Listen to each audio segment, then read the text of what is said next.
One of the things I find most interesting when two explorers get together is we sort of trade stories. This is Life's Tough, but Explorers Are Tougher. I'm your host, Richard Wiese. I love the outdoors. I always have, and I always will. I've heard stories that would make the hair on the back of your neck stand up. Explorers are the type of people who walk in space, go to the bottom of the ocean, and stand on the highest summits. Scratch the surface of any explorer, and you'll find they're all storytellers. This show is about their tales.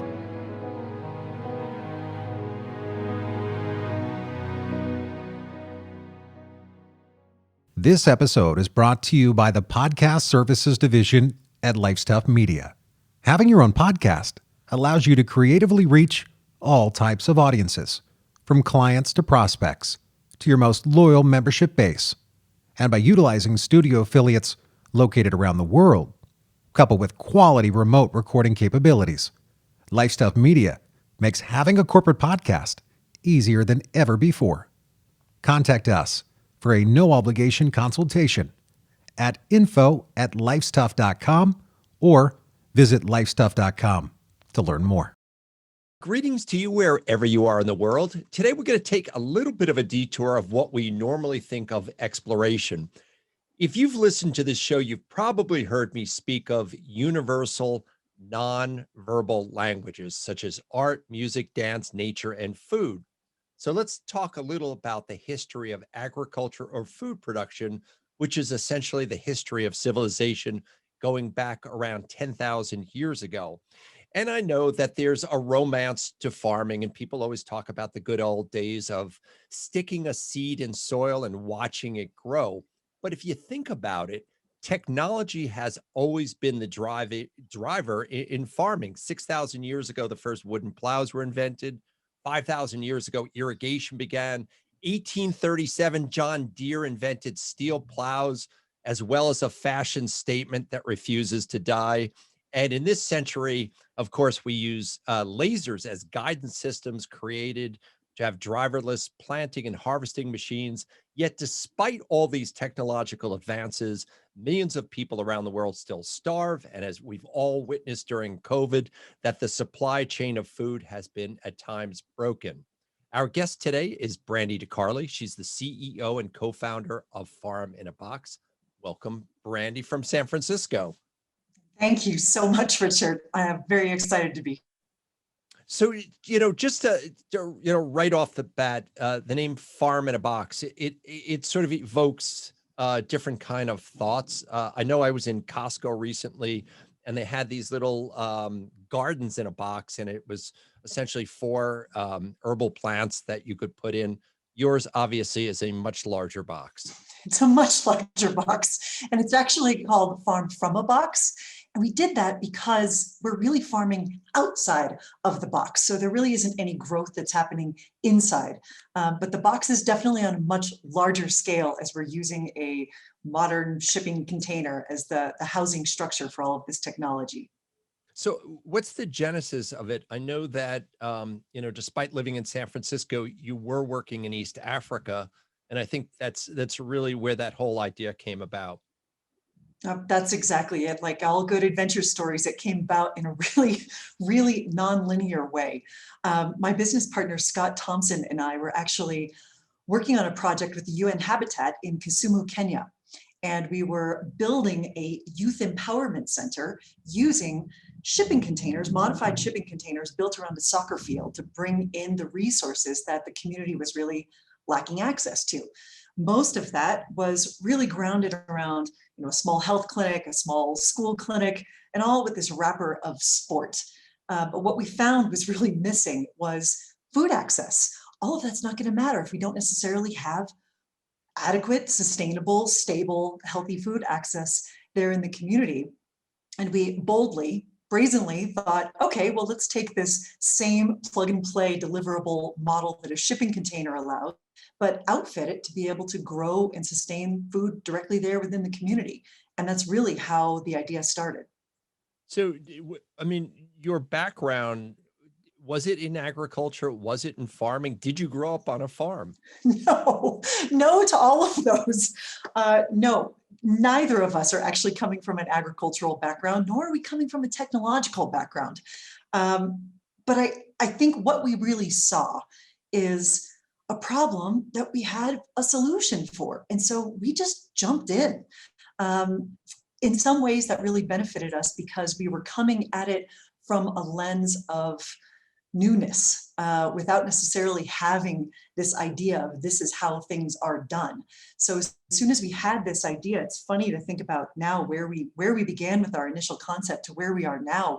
We're light years further developed, but we really actively did our best to surround ourselves with much smarter people than we are that are really skilled in technology and agriculture to help us sort of midwife this concept into being. So I guess the what I've seen, I've been to East Africa quite a bit, to Tanzania and Kenya especially, and you know, farming's tough there. There's so many things that can, from droughts to insects to animals that might trample their gardens.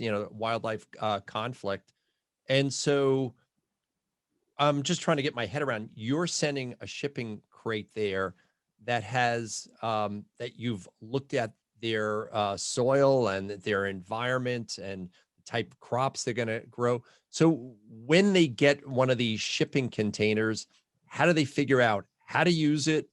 And how do you even figure out which one to send? There seems to be a lot of, events that have to happen right for this to be a success. There are, you're absolutely right. And maybe what I can do is actually just go back a little bit and describe what the system actually looks like. I'm really happy with the intro that you provided, because that's really kind of the formation of the concept, where we're really looking at Farm from a Box as a way of bridging ancient farming techniques and much more ancestral regenerative farming techniques, but with technology to help make it much more efficient and modernized. So with outdoor agriculture, there are so many variables, as you just noted: soil type, water access, what different type of crop, where are you in the world that we're growing? And so we have to start off with an initial assessment and figure out, okay, how do we configure the system to be able to work for the location that we're going to and for the farmer's needs that we're really supplying for? And a part of that was actually our greatest challenge. How do we design this system so that it's rapidly adaptable without making it a customized solution each time? And really the way that we've done that is kind of looking at it through the like a Swiss Army knife lens. How can we make sure that we're plugging in and plugging out the different components that are necessary on the ground? We designed Farm from a Box. Let me give a description. So we know it's in a shipping container. We pre-install as much as we possibly can so that the system arrives basically locked and loaded. Every single unit is powered by off-grid solar, so it acts independent of any grid access and definitely works really well out in really remote locations. That powers a solar-powered pump that can adapt to whatever the water access point is, which in East Africa is a river or a bore well more often than not. We also have drip irrigation to be able to really sustain the crop throughout the entire year and really extend the growing season while also conserving water resources. We have an internal solar-powered cold storage unit so that we can really help mitigate crop loss that happens in field, which is upwards of 60%. We also have Wi-Fi in there and a whole data package to be able to really give us the eyes and ears on the ground to help with training as well. So that's really what the system looks like.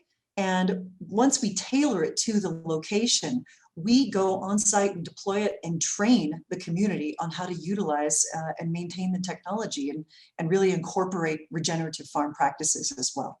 I mean, that was going to be a big question of mine. Say you go into Arusha, Tanzania, that's, outside the slopes of Kilimanjaro, they speak Swahili, Jambo, Habari Yako, and you say Missouri Sana. And then it would seem that the actual technology in many cases is well beyond their technological knowledge to deploy. So how is it that you're able to maintain sort of that the parts are still working, the communication?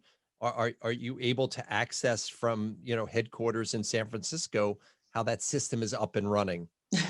Well, asante sana, Richard, good question. So one, we believe it's very, very, very important to make sure that we are training and giving access to technology. And we really target women because there's a huge gap in women being able to really get this training and technology, especially in a lot of these underdeveloped areas. So step one, since we are not fluent in all of the different languages in the world, we make local partnerships for each one of these projects. And we really try to localize it as much as humanly possible. I'll give the example, since we're speaking of Tanzania, we did a project in partnership with the World Food Program in Kigoma. And for that project, we actually set up a local manufacturing hub directly in Dar es Salaam because we want to make sure that, again, we're localizing the solution, we're contributing to local jobs. And in terms of maintenance, the system is really built from local parts as well. And they're not something that is so specialized that it's being shipped in from Montreal or, Italy or whatever it so happens to be. So we constructed the unit directly there in Tanzania, shipped it out to Kigoma. And you're absolutely right. I mean, we're working in the host community of one of the largest refugee settlements in Tanzania out in Nyarugusu. And this community has never seen technology like what we're bringing in. And we really just took the time to unfold the system with them, explain everything every step of the way. And when we go through the training, we just show them, this is how it works. This is how you maintain it. This is how troubleshooting. And once we actually leave and go back to San Francisco, this is where the data system comes in. And so this is the importance of being able to modernize the technology that we're bringing into areas as well, so that there's that overarching support system. The perfect example is there was one time the farmers of this particular farm had WhatsApped us in a panic, saying the pump stopped working, the pump stopped working. And we're like, well, it's a Grundfos pump. It's the workhorse of pumps globally. Yeah. And somebody's uncle from a nearby village was about to come dissect the pump. And we're like, no, don't touch the pump. So from San Francisco on our data platform, we were able to see that the water flow had significantly decreased on the other side of the water filter. And because we were pumping from a river that was downstream of the refugee settlement, the seasonality of the flow just had a lot of silt in it. So the water filter needed to be flushed.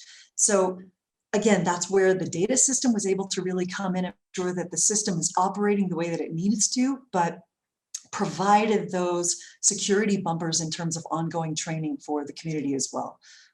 I mean, I wish I got that kind of technological support. Whenever I call, some 800 number, you're patched off, and after you've given your name and all that other stuff, it's like, forget it.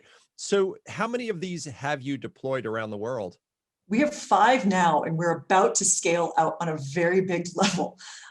Really accelerated by COVID, we saw the challenges of broken supply chains globally. So we ended up coming up with a new approach. And we knew that by having this deliverable, clean tech powered independent infrastructure for localized food production, we could help solve that challenge. So what we're doing now, we have a number of really large scale projects coming up in Uganda, Liberia now is a new area that we're getting into outside of East Africa. We're starting to get into Kenya and also the US Virgin Islands, where we're deploying these systems sort of like a string of pearls so that we can activate a whole new agricultural supply chain, all with this clean tech powered system to be able to really increase local growth and stabilize it at a local level. It seems like a lot of these places, and I've been to absolutely every one of those places you've mentioned, and I know that the units that I've seen are not only aesthetically attractive, but I have to imagine well beyond any financial commitment. Someone from those villages. So who are you partnering with, and how are you making it cost efficient?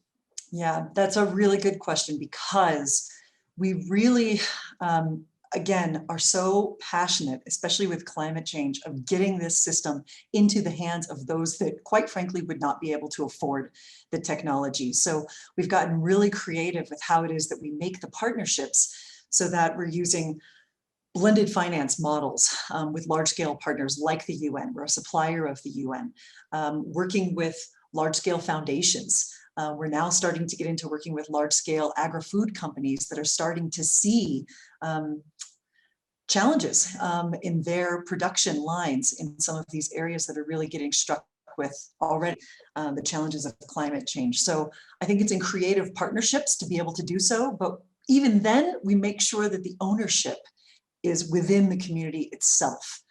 We think that that's a really important component too, is that it's not a philanthropic gift that comes into an area, but we ensure that the community itself is run as an actual legal farm cooperative and can grow from there in terms of livelihood and economic development. I mean, that's amazing. I have to admit, Brandi, there's so many things going through my head, from the security of the equipment to, on one side, and then the other side, the difference it's making in farmers' lives.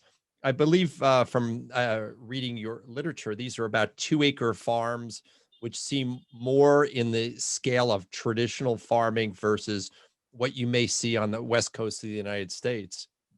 It started as 2 acres, and we did that intentionally because most farms in the world are run on 2 acres or less. And so we started from that position. But now what we have found by doing these different projects, especially working through the the cooperative model, we've really scaled that out because we really want the farmers to be able to grow more for both income and consumption. So we now have 2 different models.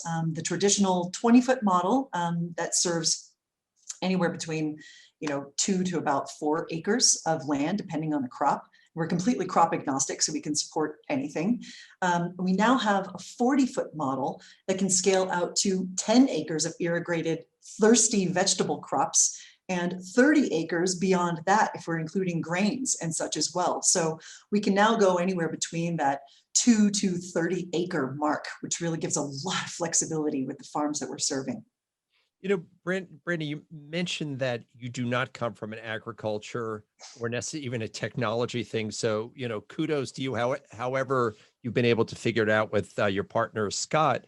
But there's got to be a bit of a personal journey too, because there's one thing looking at a map of Tanzania, and there's another thing, and I've been there when people have literally put in PVC piping and turned on a faucet, and what a difference that makes.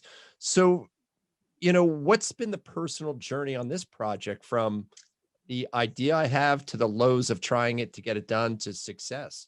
Oh boy, that has been probably the greatest adventure. Has been the greatest adventure because very, very similar to the hero's journey. We have gone through these rifts. We have met incredible people along the way that have helped us, and we continue to learn. I mean, when we first started this, we really didn't have an idea of the challenges that we were going to face in doing this. When we first came up with it. Exactly. We would have had no idea the mountain that we were about to climb. Going back to when we had the first concept, and when the seed was planted through that project in Kenya, the seed was planted, but we didn't actually dive into building Farm from a Box yet. We had a consulting company called Humankind. And when we were going through this consulting company, we would work with environmental think tanks. We were working with archaeologists in the Mayan Biosphere Reserve. And we were just in this soup of knowledge and really working with some of the world's experts in sustainable agriculture and renewable technology, ancient practices that we could learn from. And so we took all of that in until we finally got to the point where we just decided there's too much potential. There's too much potential for this, and we really need to dive in. From that point on, we sort of closed our consulting company, dove in full time into Farm from a Box, and that's when the real adventures started happening. Talk about challenges. I mean, one story aside, I used to volunteer at the beginning years at a food bank in Bayview in San Francisco every Monday. And we were so slim on funds that as a volunteer at the food bank, I'd be able to bring home a bag of groceries for myself and my business partner. And literally, there was a time that was the food that we also had because we were raising funds. We hadn't done this before, and we were learning.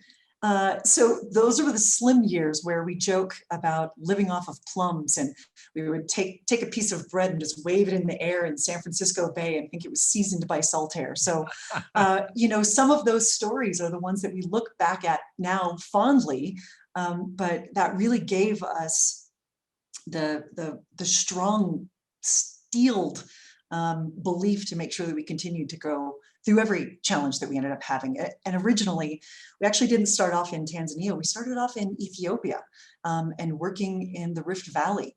So the idea was that we would have dual pilots, one in California, close enough for us to be able to really kick the tires, and another one in the area that we had really planned to serve.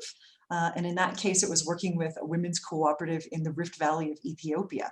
So we have gone through so many adventures through this, and we've learned so much with every place that we've deployed in. And every place has had its own unique challenges. You mentioned the Rift Valley of Ethiopia. I spent some time in the Afar region in the Danakil Depression, which for people who don't know exactly where that is, that's where the ancient Roman salt mines were. It's below sea level. It's considered the hottest place on the earth. And for women who live there, the idea of just bringing water to their family is backbreaking. You see dehydrated pregnant women, all sorts of things. So there's got to be an element of, yes, we've figured the technological aspect, but we're looking at faces or lives that we are changing in better. I think my wife calls it doing well by doing good. Yes, and your wife is absolutely, absolutely right, because the human lens is the most important lens. Everything else just is designed to serve that. And when we look at women and water access, we look at, quite frankly, the exposure to violence that they deal with as well, in addition to the backbreaking work that it is. So it's always important, first and foremost, that we do not come into these areas thinking that our Western ideas are the way to do it. But we really go in and ask questions and learn, and again, tailor the system to make sure that it's going to work for the community that we're serving. Yeah, I think that's a very good way to go. And I also want to tell the audience how you and I met. You and Scott have received an award. It's called the Explorers Club 50. And the slogan is 50 people who are changing the world that the world needs to know about. And I'm not sure when you started this whole project that you would think of yourself as an explorer. No, well, that's not entirely true. I've always thought of myself as an explorer, but in my dreams, in terms of really being able to be involved in the Explorers Club. I remember on our first, on our Ethiopian deployment, I bought this sort of army jacket, and I sewed Explorer and National Geographic on my arm because I just felt like these were my dreams coming true, of really being able to get out there and get my hands in the soil and do what it was that we believed to be important, especially now. Brandi, I really, in the moments we have left, I want to thank you, because I think there's one thing about having a dream, starting a dream, but I think there's got to be a sense of satisfaction. And I know there's a large degree of gratitude on my part when I see somebody who evolves their form of thinking of, not just making money or not just doing something cool technologically, but doing something, investing in something that changes the lives of our fellow humans for the better. So I'd like to thank you for that. Thank you. Thank you. That feels really, really beautiful to receive. And it's meaningful because it's definitely been a part of our journey. And we want to continue to keep our eyes wide open as we go in with each community and be able to really bring bring the knowledge from those that we're working with into our system, into our approach as well. And certainly not assuming that we know everything, because we do not. Well, we'll leave it on that. Brandi, thank you so much for being a guest on Life's Tough Explorers Are Tougher. I wish you the best of luck. Absolutely my pleasure. Thank you so much.